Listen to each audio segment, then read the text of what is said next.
तो इस वीडियो में मैं आपको कोई भी झूठा ज्ञान नहीं देना चाहता हूँ कि आप 2 दिन नो फैप फॉलो करो और तीसरे दिन फिर फैप कर लो। अगर आप नो फैप को लेकर सीरियस हो तो इस वीडियो की नॉलेज को अप्लाई करने के बाद आपकी फैपिंग बिल्कुल ही छूट जाएगी। तो पहले मैं भी आप ही लोगों की तरह था, वीडियो गेम खेलता, पॉर्न देखता और अपना टाइम बर्बाद करता रहता। मैं इन सब आदतों से बहुत मोटा हो गया था और उसके बाद मैं अपनी बुआ के घर गया जहाँ पे मेरी शरीर को लेके मेरा बहुत मजाक बनाया गया। मैं उसी दिन से बहुत ज्यादा दुखी हो गया था और मैंने ठान लिया था कि मुझको वेट कम करना है। मैं उसी दिन से सुबह सुबह दौड़ना शुरू कर दिया था और एक्सरसाइज करना शुरू कर दिया था। इसके साथ साथ मैं मेडिटेशन भी कर रहा था। पर इस समय तक मेरा ना वीडियो गेम छूटा था ना मास्टरबेशन छूटा था। और इसी समय मैं यूट्यूब पे बहुत सारे सेल्फ इम्प्रूवमेंट वाले कंटेंट देख रहा था और इस समय मैंने हमजा का डोपामाइन डिटॉक्स वाला कंटेंट देखा और वहाँ मुझको पता चला कि मास्टरबेशन का और एडिक्शन का कितना ज़्यादा असर होता है हम लोग के शरीर पे। और मैंने उसी दिन से मास्टरबेशन को कम करने की ठान ली थी। मैं रोज़ मेडिटेशन कर रहा था जिसकी वजह से मेरी मेंटल हेल्थ बहुत ज़्यादा अच्छी हो रही। जब मेरी मेंटल हेल्थ इंप्रूव हो गई और मैंने एक हैबिट ट्रैकर बनाया जहाँ पे मुझको पता चलता कि मैंने पूरे महीने भर में क्या किया है। और वहाँ पे मेरा बस एक गोल था, नो फैप, जहाँ पे पहले महीने में मैंने 10 बार अपने नो फैप को कंट्रोल किया था। और उसके बाद मैं डिप्रेस नहीं हुआ। मेरा अगला गोल था कि मैं अगले महीने में 12 बार कंट्रोल करूँगा और यही चीज़ मैं 6 महीने तक करता रहा और मेरी फैपिंग पूरी छूट गई। और आज 8 महीने हो गए हैं, मैंने एक भी बार फैप नहीं किया है और एक भी बार किसी भी एडिक्शन के ऊपर हाथ नहीं लगाया है। मैंने कोई भी जंक फूड नहीं खाया है, यहाँ तक कि एक टॉफ़ी भी नहीं। तो नो फैप करने के लिए हम लोग को पहले अपनी मेंटल हेल्थ को सुधारना पड़ेगा और इसके फ़ायदे और नुकसान जानने पड़ेंगे। स्वामी विवेकानंद के गुरु ने कहा था कि अगर हम लोग 12 साल तक नो फैप फॉलो करते हैं तो फिर हम लोग के अंदर एक नई कॉन्शियसनेस डेवलप हो जाती है। हम लोग किसी भी चीज़ को बहुत अच्छे से याद कर सकते हैं और हम लोग का ब्रेन बहुत ज़्यादा पावरफुल हो जाता है। हम लोग की सारी ऊर्जा जो हम लोग उल्टे सीधे काम में बर्बाद करते हैं वो हम लोग के दिमाग में आती है।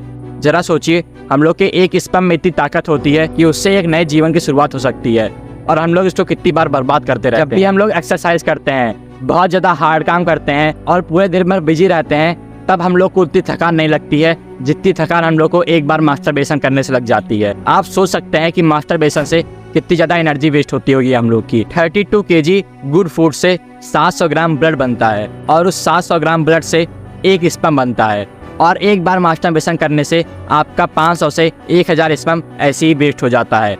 आप अपने स्पर्म को वेस्ट कर रहे हो बस अपने दिमाग को खुशी देने के लिए। अगर आप 30 दिन भी अपने मास्टरबेशन कंट्रोल कर लेते हो तब आप नोटिस करोगे कि आपके अंदर कितनी ज़्यादा एनर्जी आ गई है। आपको सारे काम करने का मन कर रहा है, आपका दिन बहुत ज़्यादा फुलफिल हो जाएगा और आपके कोर को बहुत ज़्यादा अच्छा लगेगा। पर अगर आप मास्टरबेशन को हमेशा कंट्रोल ही करते रहोगे तो फिर आप हमेशा एक बुरी भावना फील करोगे।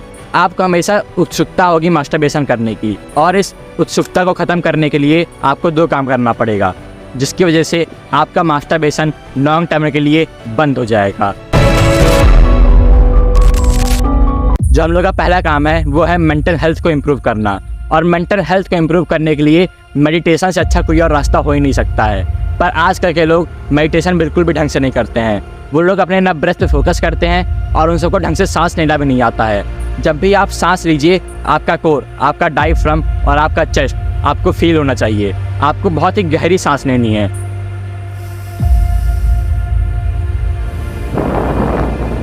आपको ऐसी सांस लेनी है और इसके 3 से 4 सेट 15 से 20 रप के साथ परफॉर्म करने हैं। अगर आप एक बार भी ये काम करोगे तो आप देखोगे आपका पोस्चर और आपकी मेंटल हेल्थ कितनी ज़्यादा इंप्रूव हो गई है। ये ब्रीथिंग की टेक्निक मैंने the way of the superior man से सीखी है जिसका PDF मैं आपको डिस्क्रिप्शन में दे रहा हूँ, आप उसको जाके पढ़ लीजिएगा। और जो हम लोग का दूसरा पॉइंट है मास्टरबेशन को कंट्रोल करने का वो ये है कि जितना भी प्लेजर आपको मास्टरबेशन से मिलता है आपको कोई ऐसी चीज़ ढूंढनी है जिसकी वजह से आपको मास्टरबेशन से ज़्यादा प्लेजर उस काम को करने में मिले। और मैन के लिए वो काम होता है अपना पर्पस, अपने पर्पस को फुलफिल करना।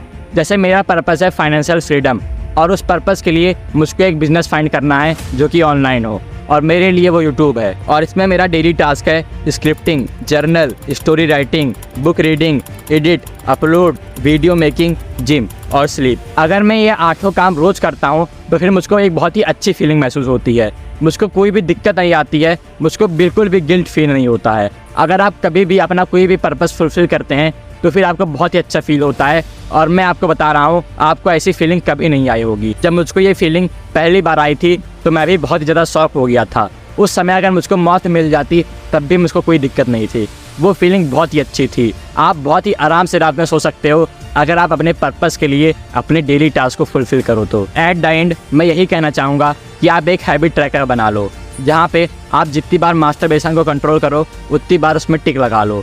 मान लो आपने पहले महीने में 5 दिन मास्टरबेशन को कंट्रोल किया है तो दिक्कत की कोई बात नहीं है। अगले महीने में आपका गोल होना चाहिए कि आप 7 दिन मास्टरबेशन को कंट्रोल करोगे और ऐसे ऐसे 9 महीने में आपका मास्टरबेशन पूरा छूट जाएगा।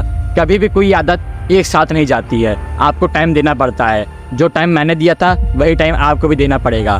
क्या पता आपकी मेंटल हेल्थ और ज़्यादा अच्छे से डेवलप हो। क्या पता जो गलती मैंने मेडिटेशन में शुरुआत में की थी वो गलती आप ना करो। और अगर आपको मेडिटेशन ढंग से करना सीखना है तो फिर आप मेरी ये वाली वीडियो देख सकते हो।